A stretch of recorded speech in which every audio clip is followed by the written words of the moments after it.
We have traveled all over Kenya to find hard-working farmers. We want to celebrate them while giving them the help they need to improve their farms, get better yields, and increase profits. We will see how farmers from across the region can benefit from our expert advice and learn from each other in so many ways. Join us on these journeys and share in the farmers' experiences as they shape up their shambas. Karibu to the Shamba Shape Up Safari.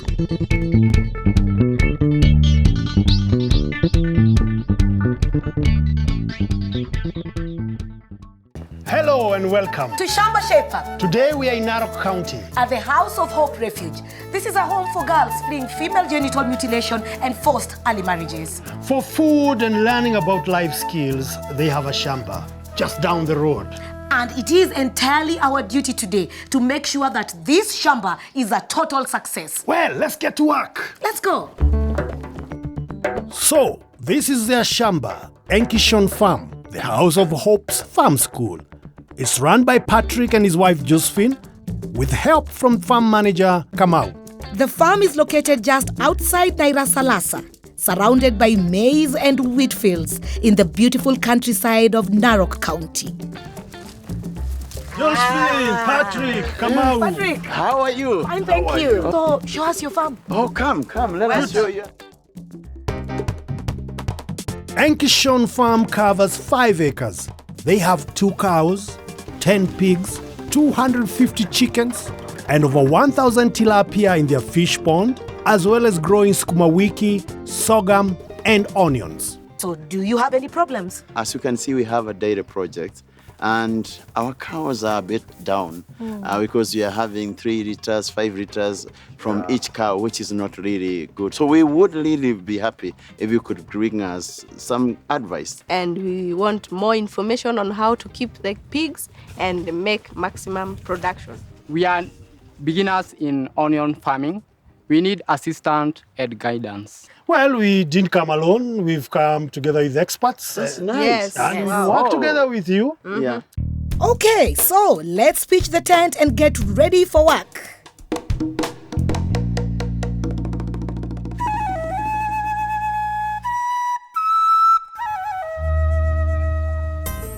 So, Caro. Yes. Enkishon Shamba is doing quite well, but they still could do with some help. And we still have new ideas that we'd like to introduce them to. First, I'm going to check on how our cows are feeding. And I'm going to check on the onions. I'll see you later, Caro. Later, Tony. On the way to my first expert of the day, there was some very good news. The soil test results have arrived. Before growing any crops, it's important to find out how healthy your soil is. Then you know what fertilizers you need to use and if the soil needs liming. Getting the right balance of nutrients in the soil can make the difference between getting a poor harvest and a very good harvest. On this farm, the nitrogen and phosphorus levels are low, so we need to add a balanced NP fertilizer at planting. Let's go and find the farmer and tell him the news. The House of Hope Rescue Center provides a home for the girls, and their farm provides them with food and the skills to one day be independent and run their own farm. The cows are central to the farm's activities. They are looked after by Mary and Grace together with farm manager Kamau. And now, it's time I took them to meet our first expert of the day. Anthony is from Coopers. He's checking out the cow feed. Enkishon Farm has 2 cows producing milk, but the yield is low. Each cow only produces around 5 liters a day.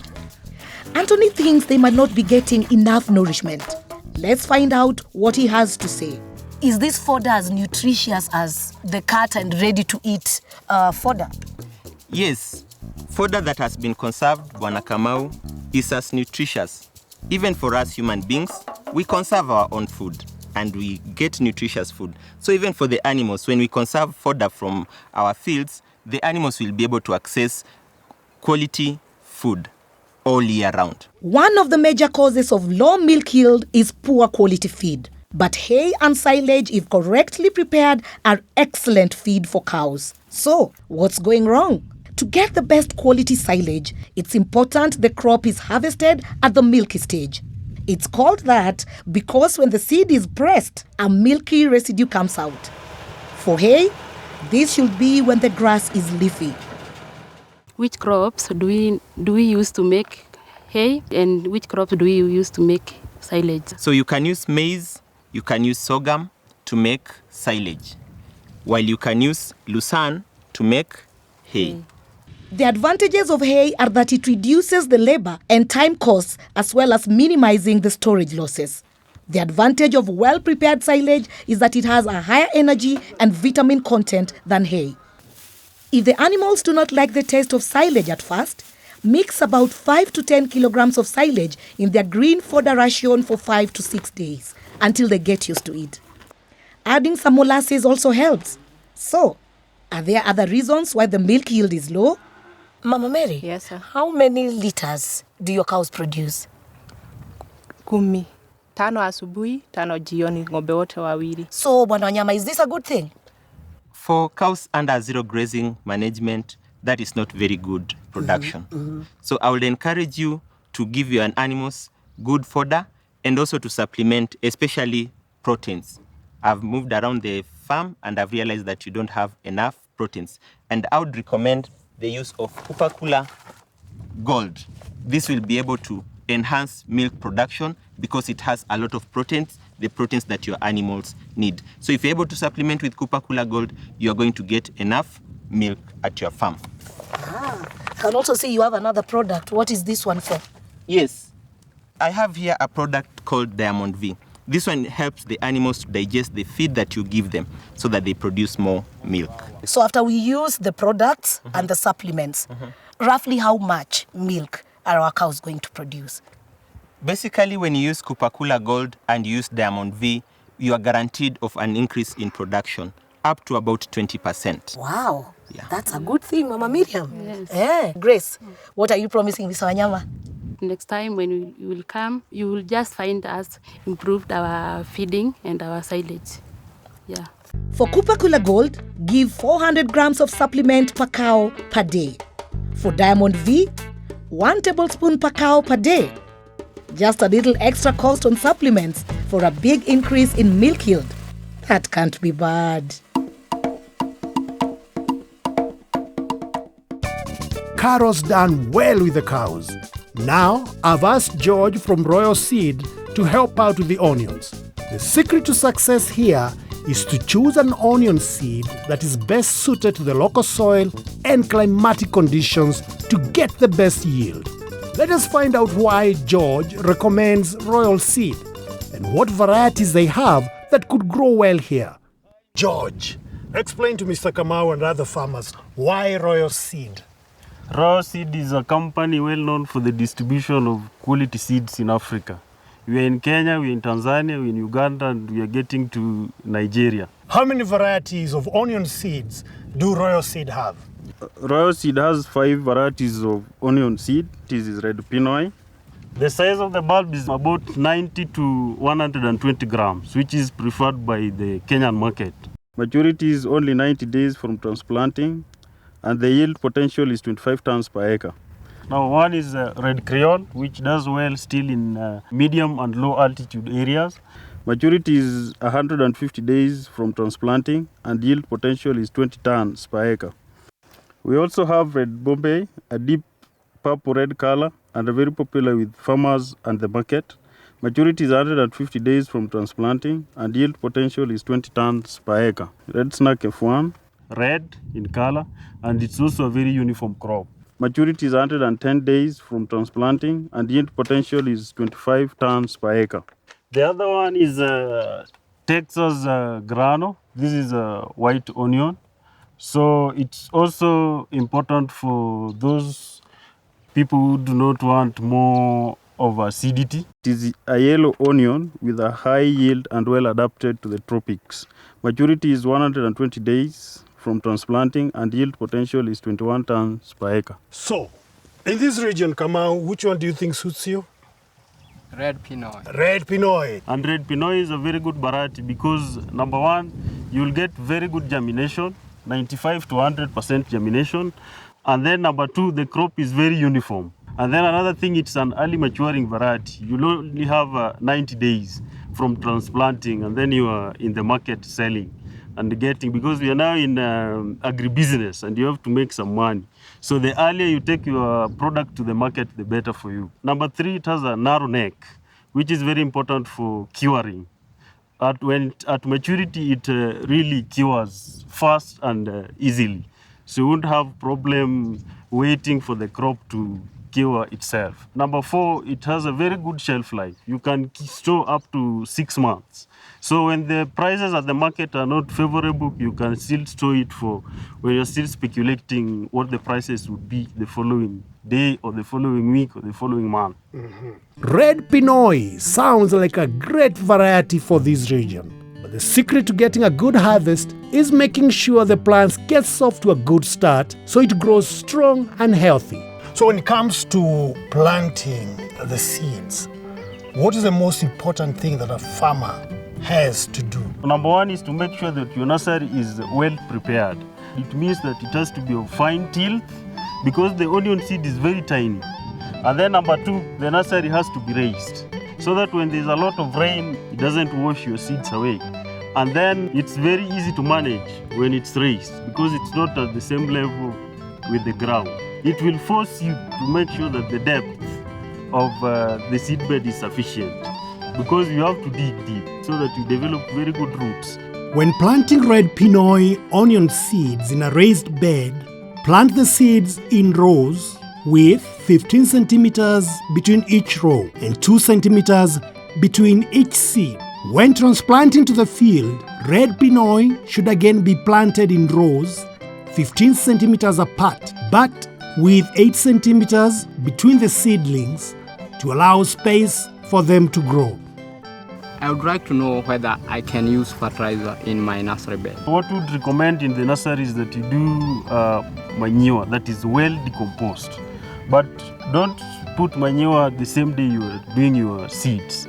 You can do that a week earlier. So, choose a royal seed variety that's best suited to local conditions. Kamau has chosen red Pinoy as it matures in just 90 days. It yields 25 tons per acre and has a long shelf life of up to 6 months at room temperature.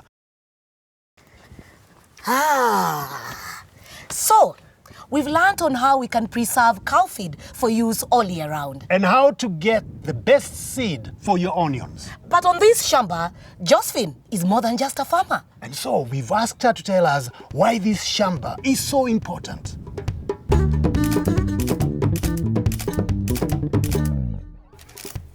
Welcome to House of Hope, where girls escaping from FGM and early marriage stay. We provide them with a home because they have nowhere to go, and with a big number of girls staying here 60 and above, we need food, and also it's an opportunity for the girls to learn farming, and one day they will provide food for themselves. So, we want to make sure that the girls get all the help they need. And what we can do is to make sure that their Shamba is a big success. So, coming up after the break, Unga will give us some advice on managing pigs. And Osho will talk about how to increase yield.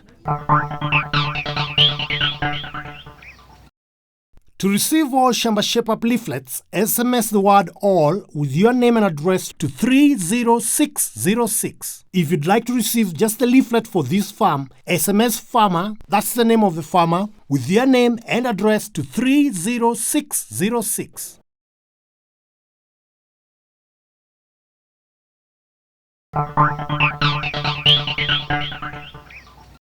Welcome back to Shamba Shape Up. We are in Narok and we are visiting Enkishon Farm. We are going to find out about managing pigs and how to manage pests and diseases in onions. All right, let's get to work. Sereti and Leah are the House of Hope girls looking after the pigs at Enkishon Farm. Having fled their families, they are hoping to learn new skills to help them when they are ready to leave the shelter. Pigs can be a great business. They grow faster than other livestock, producing around 10 piglets twice a year. They also put on weight faster than all other livestock. They require little investment and are highly profitable, but only if the pigs are managed properly.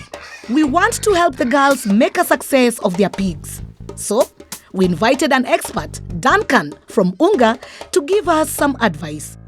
First, we wanted to check if the pigs were fed and watered correctly. What do you feed them? Yeah, I feed them with their food. The big pig have their own food, and the piglets have their own. How many liters do you give in a day? 20 liters. Jenny, 20 liters. So Duncan, Yes. this feeding and giving them of water, is it right? First, with water, we need water in the water troughs throughout. In feeding, we have different type of feeds for different ages of pigs. For the young ones, the piglets, when they are born, they will be suckling their mother for 7 days. Then after 7 days, they are given a special feed called Fugo pig creep pellets. Fugo pig creep pellets are specially formulated to give suckling piglets all the nutrients they need to grow into healthy pigs. Give the pellets from 7 days until they begin to wean at 6 to 8 weeks. When you wean at between 6 weeks and 8 weeks, we start giving them another feed called Fugo Sow and Winner meal. We start giving them at a rate of around 1.5 kilos per pig per day. These will give them faster growth rate. They will give them a good body structure, and they will be able to have a lean meat. Fugo Sow and Winner meal has a special formula for good body structure, fast growth, and lean meat. After weaning at 8 weeks, give 1.5 kilograms per pig per day. We are now going to the stage of finishing. We have a special formulation called Fugo Pig Finishing Meal. These are given at a rate of 2 to 2.5 kilos per pig per day. And these will be able to give them faster growth rate, and they will be able to have good meat quality with low back fat. At 4 or 5 months, or when the pig reaches 40 kilograms, give Fugo Pig Finisher Meal. When the pig reaches 60 kilograms, around 6 or 7 months old, it is now ready for sale. Feeding Fugo Pig Finisher Meal at 2.5 kilos per day per pig gives good quality and low back fat. When fed to lactating sows, the feed should be increased by an additional 1/4 kilo for each piglet. For 10 piglets, add another 2.5 kilograms, giving 5 kilos in total. But how should the girls make sure the sow is not hurt by the suckling piglets? When they are born, they start suckling their mother immediately. And they normally fight for the teeth because they mark the teeth which will be his or her teeth for the period. They book. They book the teeth. Now, during that booking of the teeth, they normally fight. And they have a very sharp incisor teeth. They are born with very sharp teeth. So we need to do clipping of these teeth. And on the second day, we give an iron injection so that they cannot get a condition called anemia. Duncan has one final and important piece of advice on pig breeding. If we don't castrate our pigs, when they mature, they will have a kind of smell in the meat called the boar taint. Thank you very much. Above all today, we've learned that our pigs need target feeding. By target feeding, we mean that each pig, according to their years, need to be given a different kind of feed. I'm sure when we come back, our pigs are going to be much healthier and looking much better. Yeah. Thank you.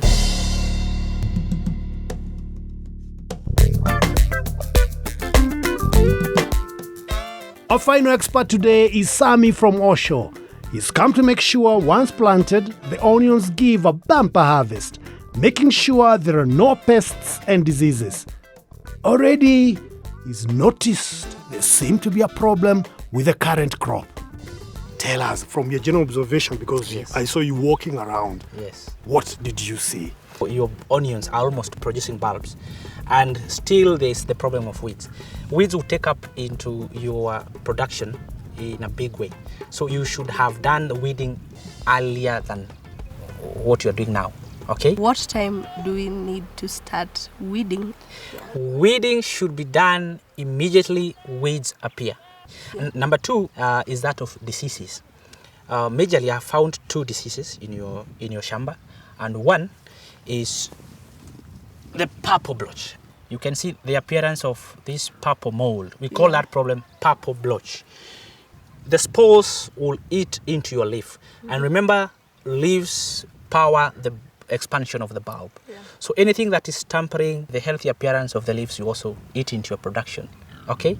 Number 2 disease I found is, we call it downy mildew, and this is it. You can see this appearance, yes, whitish appearance of the leaves.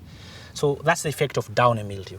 For the 2 challenges of disease, that is the purple blotch and the downy mildew, OSHA will offer you a solution of a product we call Control. This product will handle both, and it will also reverse the disease. If it's already developing in your onions, it can help cure the problem. Control. It is applied through foliar applications. So the other challenge we found is that of thrips. And if you look here close enough, you'll see some small insects. They are needle-like, very small one, very tiny. They are sucking insects. They will be sapping all the plant nutrition. So that pest is usually found engorged right inside between the leaves. So you need some product that will get to it right inside, and a product which you won't develop resistance, because thrips are known to develop resistance a lot, okay? So that's why I've come with these 2 products. One is nimbecidine. This product is neem-based. It's an oil extract of the neem seed. This helps to fight resistance that is attendant to thrips. I have another product we call Final Flight. This will enable to reach the thrips that are inside or between the leaves, which you cannot normally reach through the physical spray. It is systemic. It will get inside the plant, and then it will flush out all thrips. We call it Final Flight. They are mixed together, and that provides a solution for the thrips in your onions. Okay. Wow, so much to learn, right? Yeah. Good. So remember, good crop management, take care of those pests, and work on the nutrients to get good, healthy onions.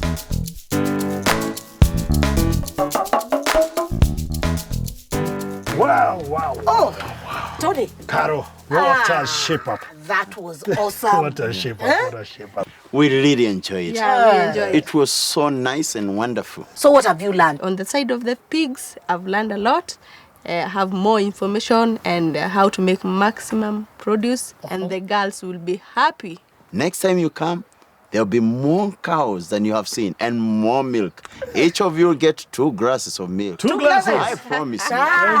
Thank you. We love to hear that. I can't wait for that. You too can benefit and learn from Shamba Shape Up by making use of our call center. This year, I had a good potato crop. I even harvested twice as much as I did last season. All this because I followed the weekly tips from iShamba. And the best thing is, they're free. If you want these tips, SMS the word JOIN to 21606.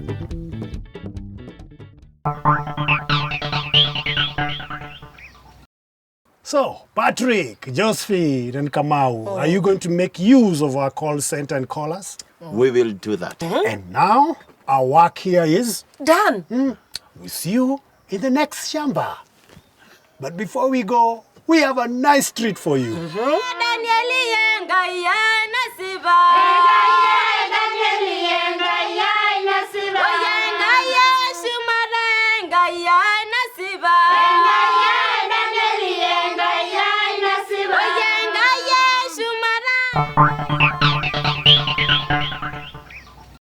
Carol. Yes. What would you say if I gave you 1 acre of land, told you to do whatever you want to do with it, and make more money than the other person?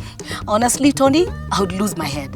Don't Lose the Plot is a show about young farmers, 4 of them, randomly picked placed in one big house, given 1 acre of land each. And with expert advice, They get to choose the crops to grow and the animals to rear, market them and sell them. The one who makes the most money out of the 1 acre plot wins the big prize. watch as they head for a showdown of their lifetime. Don't lose the plot. Coming soon on Citizen Television.